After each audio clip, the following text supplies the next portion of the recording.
Senja jatuh perlahan pada hari Selasa, tanggal 1 April 1862. Cahaya terakhir matahari merembes melewati pepohonan yang gundul, menyelimuti perbukitan kecil di sekitar Albany, Kentucky, dengan warna keemasan yang samar, warna yang akan lenyap bersama ketenangan hari itu. Kurang dari 2 minggu lagi menandai setahun sejak Perang Saudara dimulai, tetapi bagi seorang remaja bernama Von Zachary, pergulatan yang ia khawatirkan tidak berada di garis depan, melainkan di tanah tempat ia dilahirkan. Di atas punggung kudanya, ia duduk tegak namun gelisah. Jalan kecil yang memisahkan Kentucky dan Tennessee terhampar di depannya, seperti garis tipis yang memisahkan hidup dan mati. Udara kering membawa suara-suara dari kejauhan, langkah kuda, derit pelana, dan kadang angin yang menelusup ke dedaunan. Di tengah pergolakan nasional, tugas Von jauh lebih sederhana tetapi tak kalah berbahaya, berjaga terhadap kelompok gerilya konfederasi yang kabarnya telah melakukan penyerangan brutal dan penyergapan di wilayah itu. Baru hari itu saja, beberapa pria dilaporkan terbunuh. Dan meski usianya baru 16 tahun, 2 tahun di bawah batas legal, ia tetap bersikeras menjadi penjaga jalan bagi Home Guard, milisi lokal yang setia kepada Union. Dengan senapan tuanya yang ia genggam seperti sebuah simbol keberanian anak muda, Von mengawasi jalanan, bertekad memberi peringatan bila melihat gerak-gerik berbahaya. Saat suara langkah kuda terdengar mendekat, ia menarik tali kekang, memutar kudanya melalui semak-semak untuk menyambut apa yang ia yakini sebagai sesama penjaga. Cahaya redup membuat ia sulit mengenali wajah-wajah itu. Namun ia tetap menegakkan tubuh, memanggul senapannya, dan mendekat. Tanpa keraguan, ia memberi laporan singkat. Tidak ada gerilyawan yang melewati bagiannya. Barulah ketika rombongan itu semakin dekat, perlahan namun pasti sesuatu dalam dirinya meringkuk dalam ketakutan. Pakaian mereka tidak cocok dengan seragam Home Guard. Ekspresi mereka bukanlah ekspresi saudara seperjuangan. Kesadaran itu menamparnya terlambat. Salah satu pria turun dari kudanya, mendekat dengan tatapan tajam dan meminta senapannya. Tidak ingin menimbulkan kecurigaan, Von menyerahkan senjatanya. Ia baru hendak melepas kantong pelurunya ketika seorang pria lain maju. Tidak sembarang orang, namanya Champ Ferguson. Seandainya Von mengetahui siapa orang itu, ia mungkin akan berbohong tentang identitasnya. Namun kejujuran adalah kesalahan terakhir yang ia buat hari itu. Ia menyebutkan nama lengkapnya, tanpa sedikit pun menyadari bahwa nama Zachary akan menjadi pemantik kematiannya. Champ mengenal betul keluarga itu. Sebelum perang, pamannya, atau mungkin kakeknya, James Zachary, seorang hakim lokal, pernah memerintahkan penahanan Ferguson karena kasus pembunuhan terhadap seorang konstabel. Luka lama itu kini kembali mengalir, panas dan liar. Begitu nama itu terucap, pistol Champ terangkat secepat refleks seekor ular. Letusan pecah dalam senja yang perlahan hilang. Tubuh Von terjungkal dari kudanya, jatuh ke jalan penuh debu. Nafasnya tercekik antara kaget dan sakit. Dunia di sekelilingnya berputar. Namun kematian tidak datang secepat itu. Champ turun dari kudanya. Gerakannya tenang, hampir ritualistik. Dari pinggangnya, ia menarik pisau buih panjang yang sudah menjadi bagian dari reputasinya. Ia berlutut di samping tubuh Von, yang kini hanya bisa mengerang lemah. Tidak ada belas kasih, hanya dendam yang telah lama ia simpan. Satu tusukan, tepat ke jantung. Jarum dingin rasa sakit terakhir merayap ke tubuh Von sebelum semuanya menggelap. Bagi Champ, itu hanyalah satu nama yang dicoret dari daftar panjangnya. Beberapa tahun sebelum peristiwa itu, Champ Ferguson hanyalah seorang petani dari dataran tinggi Cumberland, wilayah pegunungan yang memisahkan Kentucky dan Tennessee. Hidupnya kasar, penuh konflik, dan selalu bersinggungan dengan hukum. Ketika Perang Saudara pecah pada 1861, ia masih menunggu persidangan atas pembunuhan Jim Reed, seorang konstabel yang pernah berusaha menangkapnya karena tuduhan pencurian kuda. Keluarganya menggadaikan lahan berharga untuk membayar jaminan agar ia bisa bebas sementara. Entah bagaimana, pengacara mudanya, Willis Scott Bledsoe, berhasil mengulur-ulur persidangan dengan alasan administratif. Proses hukum yang tertunda itu secara tak langsung memberi kesempatan pada Champ untuk memilih, menyerahkan diri kepada sistem hukum, atau berbaur dalam kekacauan perang. Ia memilih yang kedua. Tidak seperti prajurit resmi, Champ bergabung dalam dunia perang bayangan, para pejuang partisan yang menggunakan perang sebagai alasan untuk menyelesaikan dendam pribadi. Ada yang sekadar bertahan hidup, ada yang mengejar kekuasaan lokal. Champ mengejar darah.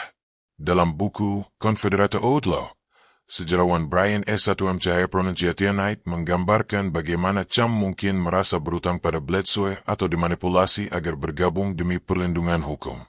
Namun apapun alasannya, keputusan itu menjadi awal dari karir pembunuhan paling keji dalam seluruh perang saudara Amerika.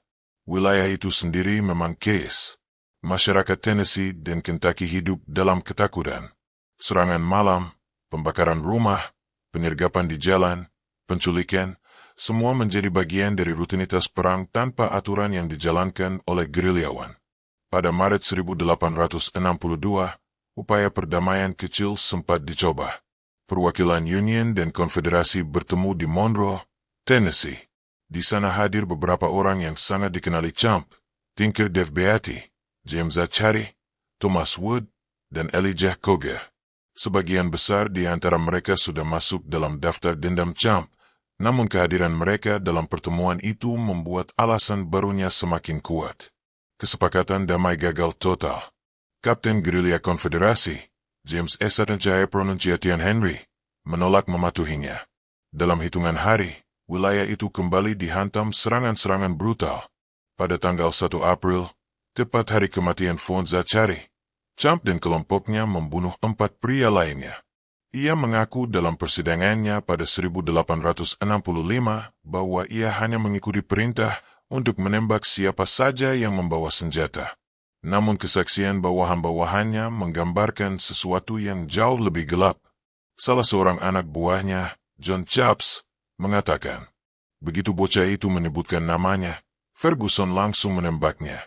Lalu ia turun dan menikamnya. Aku sangat dekat, mungkin 10 kaki jauhnya, dan aku mendengar suara pisau ketika masuk ke tubuhnya.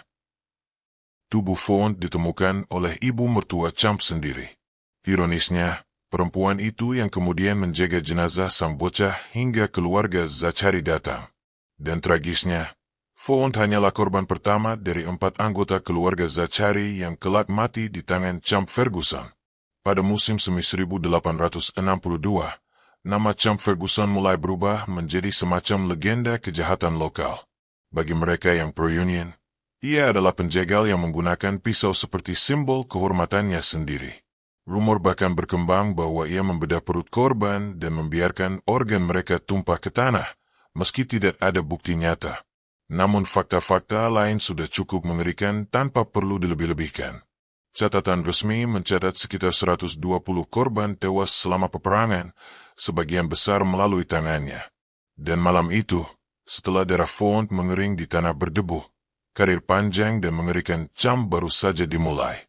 Senja telah lama tenggelam ketika kabar kematian Von Zachary menyebar perlahan seperti bisik angin yang membawa firasat buruk.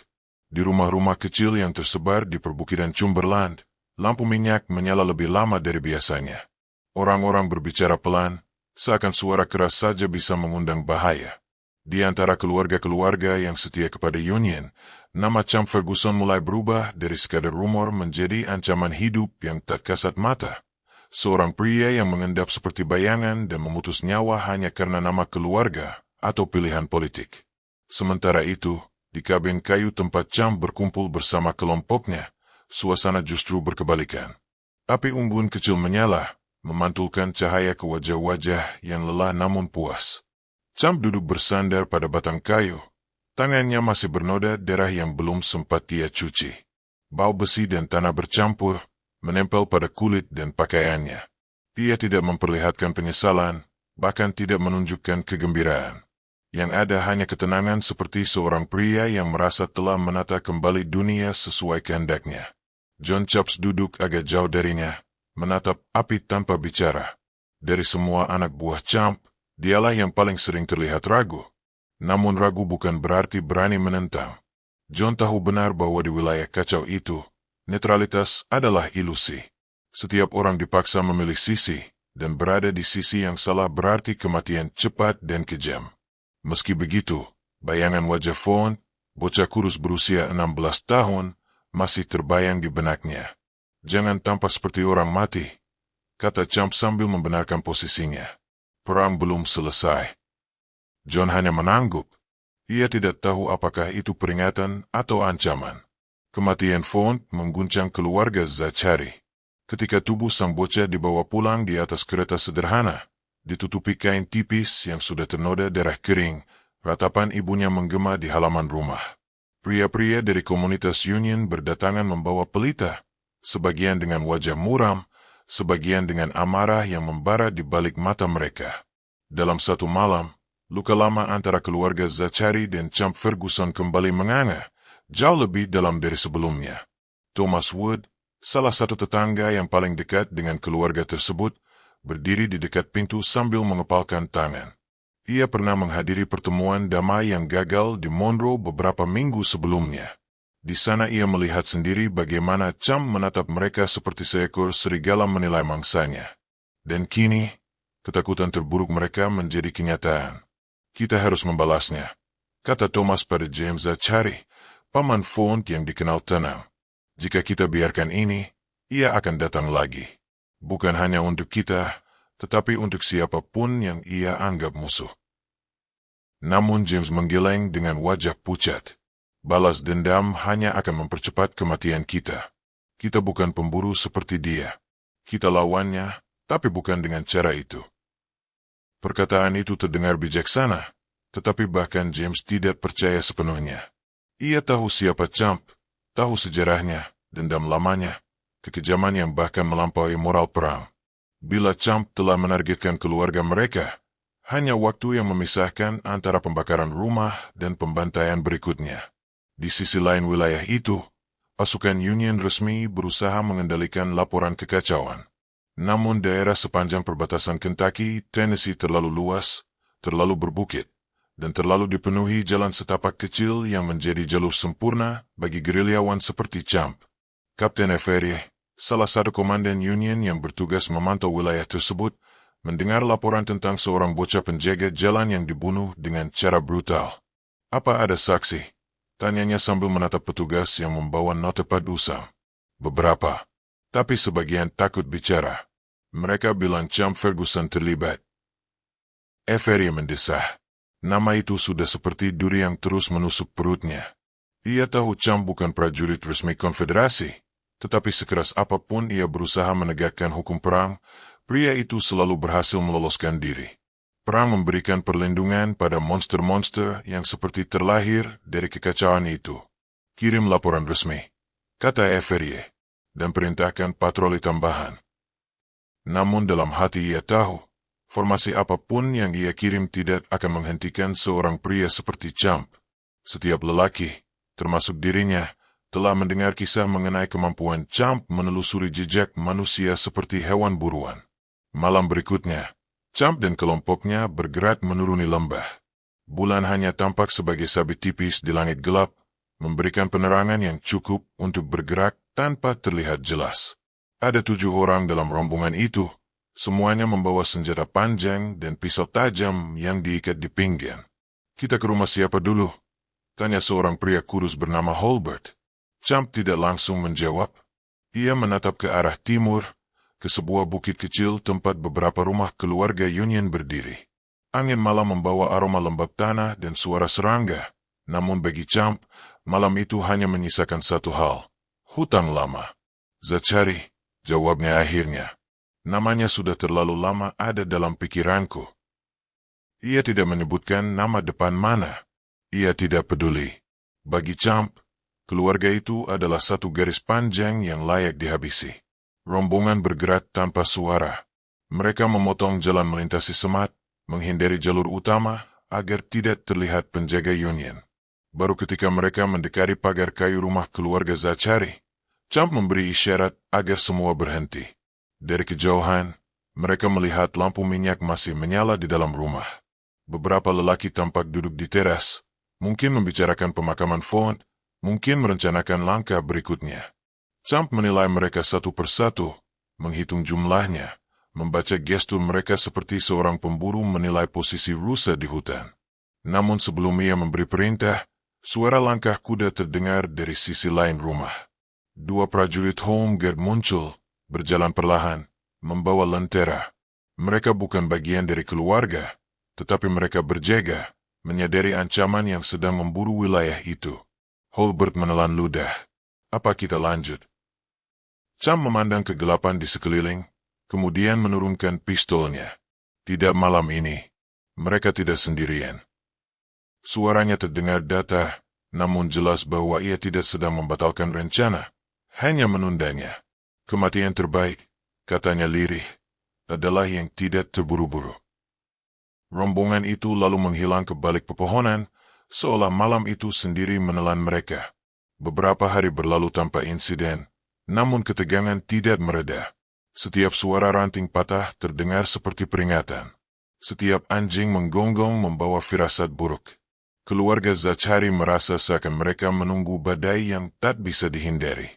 Di antara ketakutan itu, seorang pria muncul di rumah James Zachary, seorang lelaki berambut gelap bernama Elijah Koga.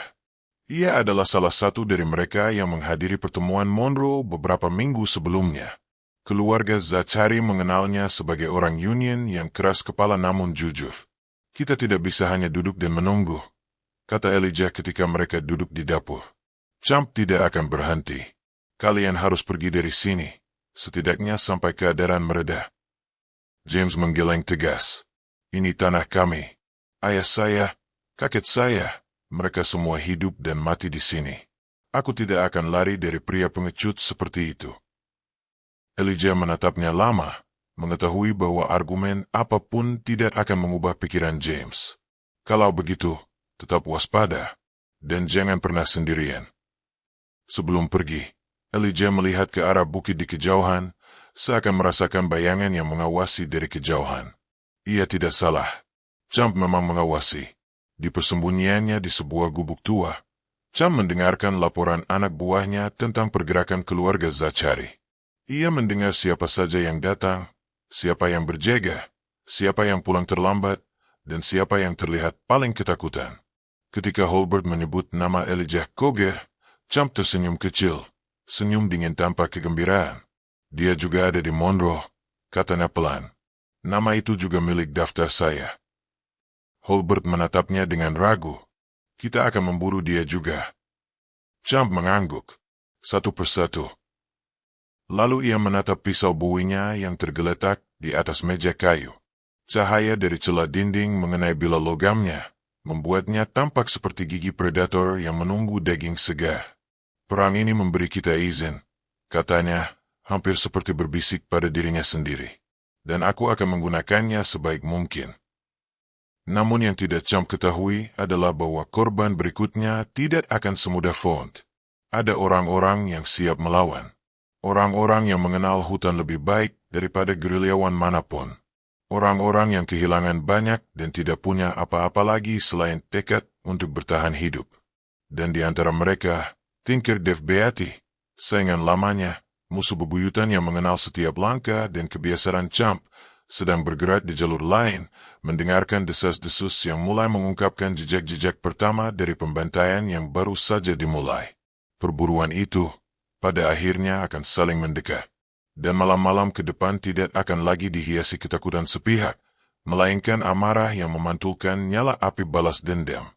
Pagi itu muncul dengan ketenangan yang menipu. Kabut tipis bertahan lebih lama dari biasanya, menyelimuti perbukitan dengan dingin lembab yang meresap sampai ke tulang. Burung-burung yang biasanya berkicau di pagi hari kini terdengar seperti enggan bangun. Seolah seluruh alam menunda gerakannya, menunggu sesuatu yang gelap terjadi. Di sebuah gubuk kayu yang tersembunyi di balik lereng, Tinker Dev Beatty berdiri sambil memegang tali kuda. Pria itu berwajah keras, dengan mata yang selalu waspada dan rahang yang tak pernah benar-benar rileks. Ia telah mendengar rumor selama beberapa hari terakhir, mendengar kabar tentang seorang anak muda Union yang dibunuh di jalan. Ketika nama keluarga bocah itu sampai ke telinganya, Zachary, ia tahu bahwa hal itu bukan sekadar aksi liar seorang gerilyawan biasa. Hanya ada satu orang yang akan melakukan itu. Champ Ferguson. Tinker mengikat pelana kudanya lebih kencang, kemudian menepuk leher hewan itu. Ia bukan pria yang mudah menunjukkan kemarahan, tetapi ia tahu perang di antara dirinya dan Champ bukan sekadar tentang Union atau konfederasi. Ini adalah persaingan yang telah bertahun-tahun berakar, bermula dari perselisihan kecil, lalu membesar menjadi permusuhan pribadi. Perang saudara hanya memberi mereka panggung dan alasan untuk melanjutkan pemburuan mereka. Ketika seorang pemuda kurus dengan topi lebar muncul di pintu gubuk, Tinker menoleh. "Kita dapat kabar," kata pemuda itu, kehabisan napas. Ferguson terlihat bergerak menuju rumah Thomas Wood. Tinker mengencangkan ikatan senjatanya di punggung. "Kalau benar begitu," katanya dengan suara datar, "maka kita sudah terlambat. Atau terlalu awal." Pemuda itu menelan ludah. "Apa maksudnya?" "Tergantung siapa yang mati hari ini," jawab Tinker, menaiki kudanya. Mereka berangkat menembus kabut pagi, mengikuti jalan setapak yang hanya orang-orang lokal yang benar-benar mengenalinya. Sementara itu, di rumah Thomas Wood, suasana masih tenang. Thomas sedang memotong kayu di halaman, sementara dua anaknya yang masih kecil berlarian mengejar ayam di bawah matahari yang baru muncul. Istrinya sibuk di belakang rumah, menjemur pakaian. Hari itu nyaris terlihat seperti hari-hari lama sebelum perang. Tenang, sederhana, dan tidak mengandung tanda bahaya. Namun ketenangan seperti itu jarang bertahan lama di wilayah itu. Dari kejauhan, suara derap kaki kuda terdengar. Thomas berhenti memotong, menegakkan tubuh, menatap jalur tanah yang menuju lembah. Pada awalnya ia mengira itu penjaga Union yang berpatroli. Namun langkah kuda itu terlalu teratur, terlalu terfokus. Dan jumlahnya, setidaknya 5 atau 6, membuat jantungnya berdegup lebih cepat. Ketika sosok-sosok berkuda muncul di ambang bukit, Thomas langsung tahu bahwa firasat buruknya benar. Champ Ferguson berada di depan, mengarahkan kudanya turun ke halaman rumah dengan sikap percaya diri yang tidak butuh disembunyikan. Ia tidak mengenakan seragam militer, hanya pakaian kasar yang terlihat seperti bagian dari dirinya. Di pinggangnya tergantung pisau Bowie, mengayun seperti ancaman yang selalu siap digunakan. Thomas menarik napas panjang, mencoba menenangkan diri. Ia memanggil istrinya, menyuruhnya membawa anak-anak masuk ke dalam rumah dan mengunci pintu.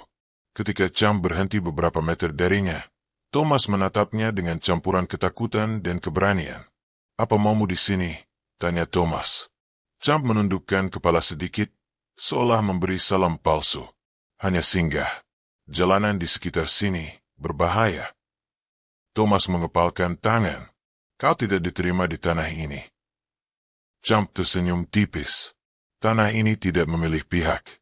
Hanya orang-orang yang membuat garis." Holbert, yang berada di belakang Champ, memandang Thomas dengan tatapan tidak sabar. "Kita tidak punya waktu untuk basa-basi." Champ turun dari kudanya, menepuk bahu hewan itu, dan melangkah mendekat. "Aku hanya ingin bicara," katanya. Thomas tahu itu bohong. Semua orang tahu itu bohong. Namun apa pilihan yang ia punya? Ketika Champ akhirnya berdiri hanya beberapa langkah darinya, Thomas berkata, "Kalau kau ke sini untuk keluarga Zachary, mereka tidak ada di sini." "Aku tahu," jawab Champ.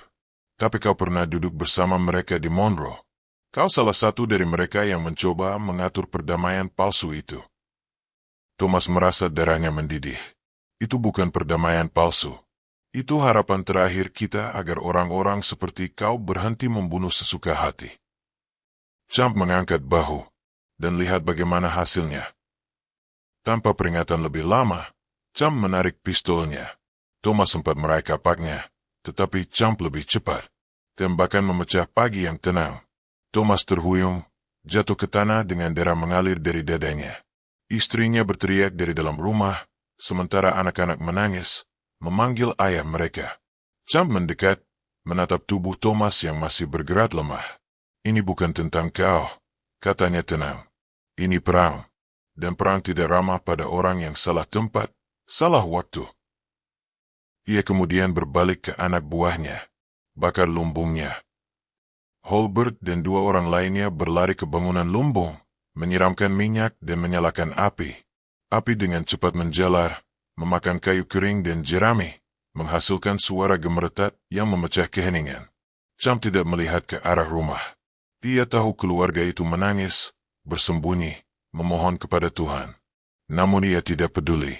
Baginya, mereka hanyalah bayang-bayang dari dunia yang memilih memusuhinya. Ketika ia melangkah kembali ke kudanya, sesuatu menarik perhatiannya. Dari kejauhan, dua sosok berkuda muncul di antara kabut. Tinker Dev Beatty dan pemuda yang bersamanya. Holbert berseru, "Dev Beatty." Champ menaikkan kepalanya, matanya menyipit. Ada kilatan berbeda di wajahnya, bukan takut, bukan marah, tetapi sesuatu yang mirip gairah berburu. "Tampaknya pagi ini menjadi lebih menarik," katanya. Tinker berhenti sekitar 30 meter dari mereka. Ia tidak turun dari kudanya. Tidak perlu. Dia hanya menatap Champ seperti musuh lama yang akhirnya bertemu lagi di tengah medan yang tidak dipilih siapapun. "Ferguson," panggil Tinker dengan suara berat. Champ menjawab tanpa tergesa. "Beatty." Ada jeda panjang. Angin membawa aroma kayu terbakar dari lumbung Thomas, dan asap tipis naik ke langit. "Kau membunuh bocah itu," kata Tinker. "Von Zachary." Champ tidak menyangkal. "Dan kau pikir perang memberimu hak membunuh siapapun yang kau mau?" tanya Tinker. "Perang tidak memberi hak," jawab Champ. "Perang menghilangkan batas." Tinker menatapnya lama. "Aku tidak datang untuk berdebat. Aku datang untuk memperingatkanmu." Champ tertawa pelan. "Memperingatkan?" "Ya," kata Tinker tegas. "Jika kau menyentuh keluarga Zachary lagi, atau orang Union lainnya di lembah ini, aku akan mengejarmu sampai ke neraka." Percikan kecil muncul di mata Champ, bukan marah, tapi senang. "Sudah lama aku menunggu kalimat itu darimu." Holbert mengangkat senapan, tetapi Champ mengangkat tangannya, memberi sinyal untuk menahan diri. "Kita akan bertemu lagi," kata Champ, menaiki kudanya. Tinker menyipitkan mata, "Lebih cepat dari yang kau kira." Champ memberi isyarat, dan kelompoknya menarik diri menuju pepohonan. Mereka bergerak cepat, tahu bahwa pertempuran terbuka bukan hal yang menguntungkan. Namun meninggalkan tempat itu bukan berarti mengakhiri konflik, hanya menunda. Ketika mereka menghilang di balik kabut, Tinker menatap api yang masih berkobar dari lumbung. Ia menunduk, merasakan beban kehilangan yang bukan milik keluarganya, tetapi milik mereka yang hidup di antara dua dunia, dunia hukum dan dunia kekacauan. Pemuda di sampingnya berkata pelan, "Apa kita mengejar mereka?" Tinker menggeleng. "Tidak hari ini." "Lalu apa yang kita lakukan?" Tinker memandang ke arah jalur yang ditinggalkan Champ. "Kita bersiap. Karena dari sini sampai perang berakhir, hanya satu dari kami yang akan tetap hidup." Ia menarik napas panjang, kemudian menambahkan, "Dan aku tidak berniat mati di tangan Ferguson." Kabut semakin menipis, memperlihatkan bayangan rumah Thomas Wood yang kini hanya menyisakan tangis keluarga dan bau asap pekat. Pagi itu yang tampaknya biasa berubah menjadi penanda baru, awal dari perburuan panjang yang akan mengubah sejarah kecil di perbukitan Cumberland. Dan di kejauhan, Champ Ferguson menunggang kudanya sambil tersenyum tipis, menyadari bahwa ia baru saja menemukan musuh yang sepadan. Perburuan itu akhirnya dimulai.